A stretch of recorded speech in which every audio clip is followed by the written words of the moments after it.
Perkenalkan, nama saya Aliandra Zevanya Adi Prasetyo dengan NIM 202304030014. Di sini saya akan mempresentasikan tentang transmisi cahaya dalam serat optik dari penemuan Charles Kakao 2009.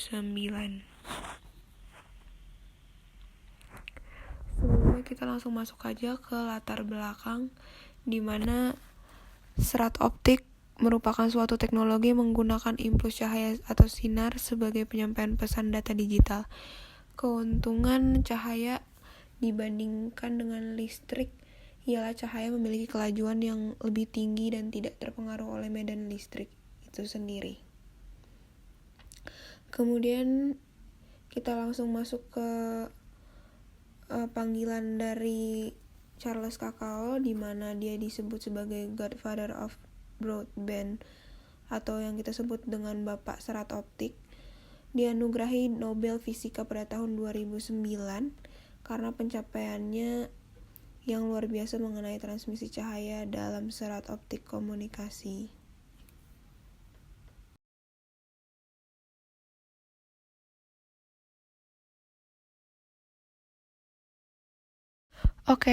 Charles Kakao dan George Hockham secara bersama-sama melakukan penelitian dan menerbitkan karya ilmiah yang membuktikan bahwa loss cahaya pada kabel VO bisa diturunkan secara drastis dengan menghilangkan impuritas atau dengan melakukan proses pemurnian.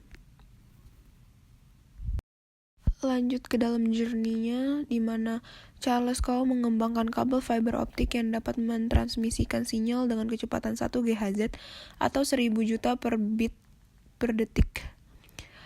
Tapi karena faktor atenuasi atau peredaman yang cukup besar, yakni 1000 dB per km, sehingga praktis belum dapat digunakan untuk kepentingan transmisi komunikasi. Lalu juga untuk penghargaannya,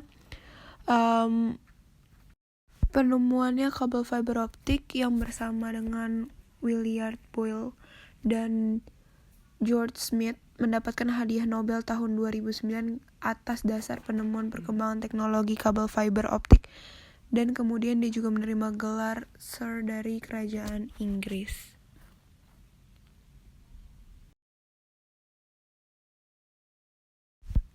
In 2009, Nobel Prize in Physics award to Kakao, Boyle, and Smith, dan masuk ke dalam the Royal Swedish Academy of Science has decided to award the Nobel Prize in Physics for 2009. Di sini ada beberapa jurnal dari Charles, Willard, and George. Bisa dilihat juga biografinya di dalam. Sedikit materi yang bisa diambil bahwa susunan serat optik itu terdiri atas 4 lapisan utama. Yang pertama itu ada core, di mana serabut kaca mikropis yang berdiameter beberapa mikron hingga beberapa puluhan mikron, dan ini di bagian cahaya transmisikan. Jadi ini ada di dalam bagian cahaya transmisikan. Yang kedua ada cuddling, serat kedua setelah core, di mana dia membungkus core seperti halnya core. Cuddling juga terbuat dari kaca murni dan indeks biasanya lebih kecil daripada core, dan agar dapat memantulkan kembali cahaya yang mengarah keluar. Ketiga ada buffer, itu lapisan ketiga setelah cuddling, terbuat dari resin atau plastik untuk menambah kekuatan pada kabel serat optik, walaupun tidak memberikan peningkatan terhadap sifat gelombang pandu optik pada kabel tersebut. Dan yang terakhir ada jacket, di mana pembungkus terluar terbuat dari karet yang kuat dan membungkus buffer pada lapisan keempat, dan untuk melindungi serat optik dari kelembapan dan gangguan yang ada di luar. Jadi biasanya tuh juga jaket lebih dari 1 lapisan.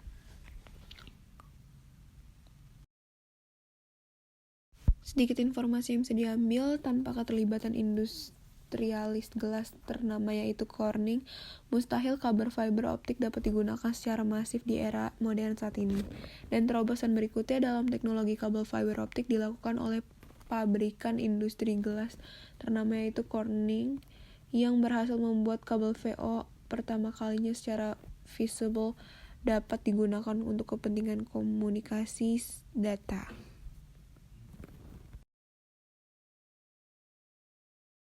Nah, di sini ada 4 kegunaan dari kabel fiber tersebut. Pertama, telekomunikasi, karena seratnya digunakan secara luas dengan jaringan telekomunikasi, dapat mampu mentransmisikan data dengan kecepatan tinggi dan kapasitas yang besar, dan kabel serat optik memungkinkan komunikasi jarak jauh tanpa kehilangan sinyal yang signifikan. Kedua, ada internet, di mana layanan internet biasanya menggunakan kabel serat optik untuk memberikan koneksi internet yang lebih cepat dan andal kepada pelanggan mereka.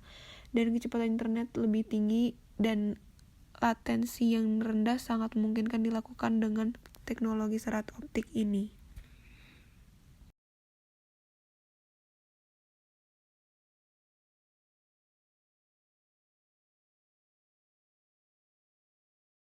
Lalu yang ketiga ada televisi kabel, di mana walaupun tidak banyak lagi televisi kabel, namun serat optik juga digunakan untuk mengirimkan sinyal televisi kabel ke rumah-rumah dan memberikan kualitas gambar yang lebih baik dan lebih banyak saluran dibandingkan dengan kabel tradisional lainnya. Terus yang keempat ada industri dan militer, di mana biasanya serat optik digunakan sebagai sensor untuk mendeteksi tekanan, suhu, dan getaran. Dan kabel serat optik juga digunakan dalam sistem navigasi dan komunikasi dalam militer.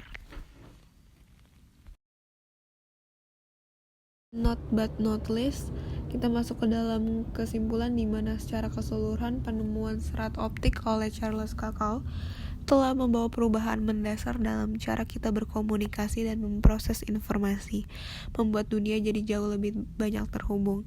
Dan ini adalah salah satu pencapaian teknologi terbesar pada abad ke-20 yang terus mempengaruhi kehidupan kita sehari-hari. Sekian yang dapat saya sampaikan. Mohon maaf bila ada kata-kata yang salah atau tidak berkenan. Terima kasih atas perhatiannya.